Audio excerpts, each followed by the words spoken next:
सबसे पहले वाला क्वेश्चन क्या बोला है, वाटर हार्वेस्टिंग के बारे में पूछ रहा है और राजस्थान में रूफटॉप रेन वाटर हार्वेस्टिंग क्यों होती है। पहले लिखना है कि रेन वाटर हार्वेस्टिंग होती क्या है। क्यों ये एक मेथड है स्टोर करने के लिए पानी को, ड्रिंकिंग के लिए भी यूज़ कर सकते हैं, हाउस होल्ड पर्पज़ के लिए, घर के कामों के लिए भी यूज़ कर सकते हैं।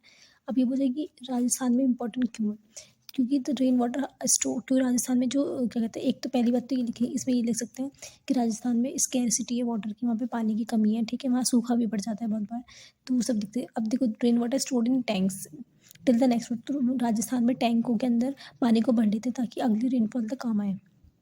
दूसरा, सेमी एरिड रीजन जो होती है, मतलब जो मतलब आधे रेगिस्तान टाइप के रीजन जो होते हैं, वहाँ पे हर एक घर में ऐसी अंडरग्राउंड टैंक्स बने होते हैं जहाँ पे स्टोर हो जाता है पानी। These tanks are large and deep, बहुत ज़्यादा लार्ज होते हैं, डीप होते हैं, वेयर पर built inside the most, how घर के अंदर ही होते हैं, ठीक है। दूसरा क्वेश्चन क्या बोला है, how have intense industrialisation and urbanisation, ठीक है। तो ये बोले कि जो क्या कहते हैं, अर्बनाइजेशन और इंडस्ट्रियलाइजेशन होती है उससे क्या इफेक्ट पड़ता है रिसोर्सेज पे। तो high demand for water for industries, ठीक है, जैसे पॉपुलेशन बढ़ेगी तो डिमांड भी बढ़ जाएगी पानी वगैरह की, ठीक है, तो इसलिए उससे भी क्या होता है, रिसोर्सेज का बहुत ज़्यादा डिप्लीशन होता है। दूसरा, ओवर एक्सप्लोर ग्राउंड वाटर को ज़्यादा यूज़ करना। तीसरा, इंडस्ट्रियल जो वेस्ट डिस्चार्ज, मतलब इंडस्ट्रीज जो भी वेस्ट निकलता है पानी के अंदर, तो वो क्या करता है, वाटर को पॉल्यूट करता है, जिससे कि हमारे रिसोर्सेज भी पॉल्यूट होती है। तीसरी चीज़, urban centres with large and dense population over use the water resources. जो अर्बन सेंटर्स हैं, ठीक है, मतलब जो शहर के इलाके हैं, वहाँ पे पानी का बहुत ज़्यादा यूज़ होता है क्योंकि वहाँ पे पॉपुलेशन ज़्यादा होती है, तो पानी का ज़्यादा यूज़ होता है। दूसरा, minerals are indispensable part of our life, support statement example. Minerals indispensable क्यों है, इसमें ये पूछा है कि मिनरल्स का यूज़ क्या है, बेसिकली उसका यूजेस पूछे। मिनरल्स हम एवरीडे यूज़ करते हैं अपनी डेली लाइफ में, ठीक है। और मिनरल्स लाइक लाइमस्टोन जो होता है वो किसके लिए यूज़ होता है, सीमेंट बनाने के लिए। कोल और पेट्रोलियम में यूरेनियम किसके लिए यूज़ होते हैं, इलेक्ट्रिसिटी जनरेट करने के लिए। Minerals are used for manufacturing vehicles के लिए यूज़ होता है, शिप्स के लिए, गोल्ड के लिए, सिल्वर के लिए यूज़ होता है। Minerals such as phosphate and potash, ये किसके लिए यूज़ होता है, फर्टिलाइजर्स बनाने के लिए, जो हमें खेतों में काम आता है। नेक्स्ट क्वेश्चन क्या है, conservation of energy in all forms has been rising all over the India, 3 reasons बताओ सॉल्व करने का। Judicious use of limited energy resources, हमें जुडिशियस मतलब संभल के यूज़ करना चाहिए रिसोर्सेज का। दूसरा, wastage of water should be, जो हम पानी का वेस्ट करते हैं उसे थोड़ा कम करना चाहिए। तीसरा, एक्सपोर्ट ऑफ एनर्जी, जो हमारी एनर्जी हम बाहर के देशों को देते हैं ना, उनको इसका एक्सपोर्ट भी हमें थोड़ा कम करना चाहिए ताकि हमारे इंडिया के लिए एनर्जी बचे। चौथा, use of substitute to sewage, मतलब एनर्जी का एक सब्सटीट्यूट होता है, सब्सटीट्यूट मतलब उसकी जगह ही दूसरी चीज़, ठीक है, सब्सटीट्यूट। तो हमें एक एनर्जी का सब्सटीट्यूट ढूंढना चाहिए जिससे कि हमारी एनर्जी सेव हो। And encourage the recycling of energy, हमें एनर्जी का रिसाइकलिंग करना चाहिए। Suggested 5 measures to enhance the agriculture production in India. Abolition of zamindaris and distribution of surplus land to, मतलब जमींदारी मतलब कि एक जो लैंड है उस पर ज़मींदार काम करते हैं, तो वो जो मतलब काम करवाते हैं लोगों से, तो उस चीज़ को हटाना चाहिए क्योंकि उससे क्या होता है, लोगों के पास अपने खुद का कुछ नहीं रहता। दूसरा, जो लैंडलेस फार्मर्स है जिनके पास कोई भी ज़मीन नहीं है उनको ज़मीन देनी चाहिए, ठीक है। दूसरा है HYV, मतलब हाई यील्डिंग सीड्स को यूज़ करना चाहिए, जिससे कि क्या होता है, जल्दी सी ग्रोथ हो, और फर्टिलाइजर अच्छी यूज़ करनी चाहिए, इरीगेशन टेक्निक्स यूज़ करनी चाहिए। डैम्स बनाने चाहिए, कैनल्स बनाने चाहिए, ट्यूबवेल्स बनाने चाहिए, स्कीम्स निकालनी चाहिए जिससे कि जो फार्मर है जिनकी क्रॉप ख़राब हो गई है उनको कुछ ना कुछ पैसे मिले ताकि वो नई क्रॉप उगा सकें। KCC किसान क्रेडिट कार्ड होता है जिससे कि किसान को लोन मिल जाता है थोड़े कम दाम पे, जिससे कि वो अपनी फर्टिलाइज़र खरीद सके, मशीन्स खरीद सके। Production and consumption of steel, इसमें स्टील का यूज़ बताना है, स्टील क्यों यूज़फुल है। Steel is crucial input for infrastructure, मतलब इंफ्रास्ट्रक्चर और बिल्डिंग्स वगैरह बनाने के, ब्रिजेस बनाने के लिए यूज़ होता है। Steel is modernisation of agriculture, basically अगर हम एग्रीकल्चर के जितने भी टूल्स बनते हैं वो सब स्टील से बनते हैं, तो उसको मॉडर्नाइज मतलब उसको मॉडर्न तरीके से बनाने को यूज़ कर सकते हैं हम। ट्रांसपोर्टेशन में यूज़ कर सकते हैं, एनर्जी में। तीसरा, हाई स्टील का प्रोडक्शन किस लिए होता है, एक्यूब फॉर ग्लोबल मार्केट, मतलब जितने भी अमीर देश होते हैं उनके में स्टील का प्रोडक्शन ज़्यादा होता है, तो ये चीज़ ये दिखाती है कि स्टील का प्रोडक्शन इम्पोर्टेंट है for the development.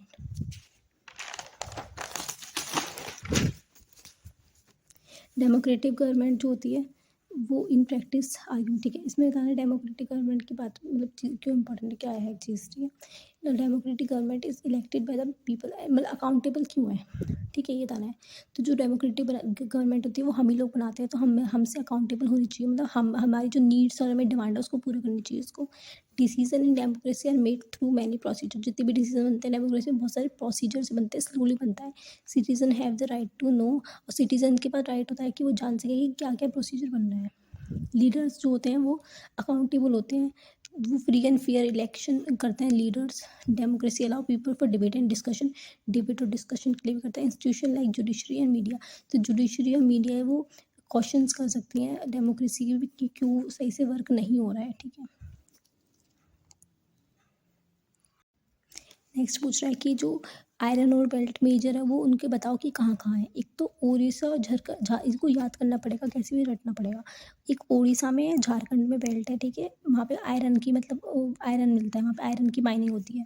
Durg Bastar Chhatarpur belt Chhattisgarh में और महाराष्ट्र में, ये बहुत ज़्यादा इंपॉर्टेंट है सब के सब।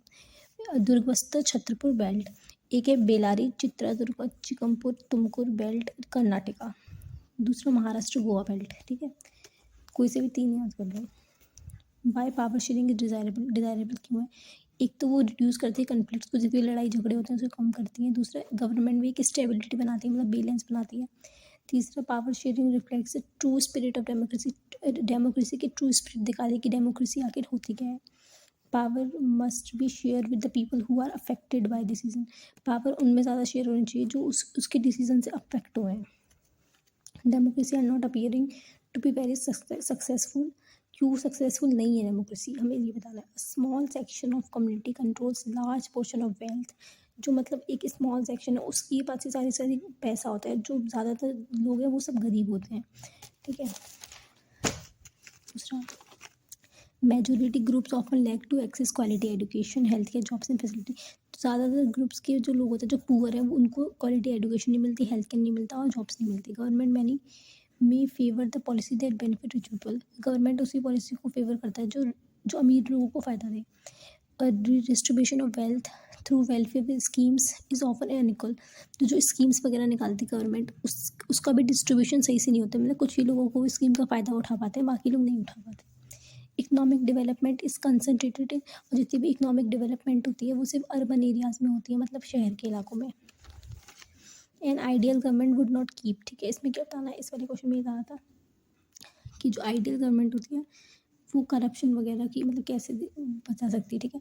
तो जो elected government is expected to work for the welfare of the people, तो जो गवर्नमेंट होती है ना, जो इलेक्ट हम करते हैं वो किसके लिए होती है, हम सबकी भलाई के लिए, हमारी वेलफेयर के लिए, ठीक है। A government whose fails to control corruption loses legitimacy मतलब पावर, और जो गवर्नमेंट हमें फेल्स कर जाती है कंट्रोल करने को करप्शन को, वो गवर्नमेंट फेल हो जाती है।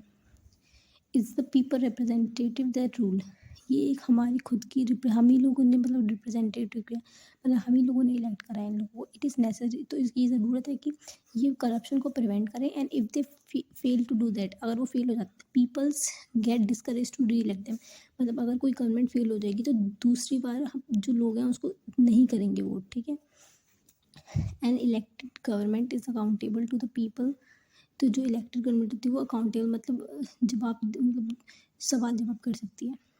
The management and policies in this resources, transparency होनी चाहिए, एक has to be maintain in the process of government, ठीक है।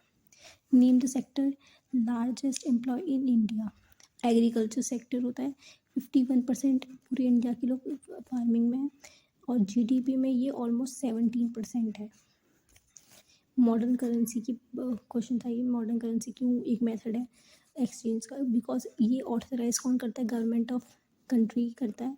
ये RBI of India issues currency करता है, notes on behalf of central government के बिहार पे आरबीआई जो होता है वही हमारी वो बनाता है currency as per Indian law, और इंडिया के लॉ के हिसाब से कोई और इंडिविजुअल या फिर कोई और ऑर्गेनाइजेशन करेंसी नहीं इशू कर सकती। तो खत्म होता है।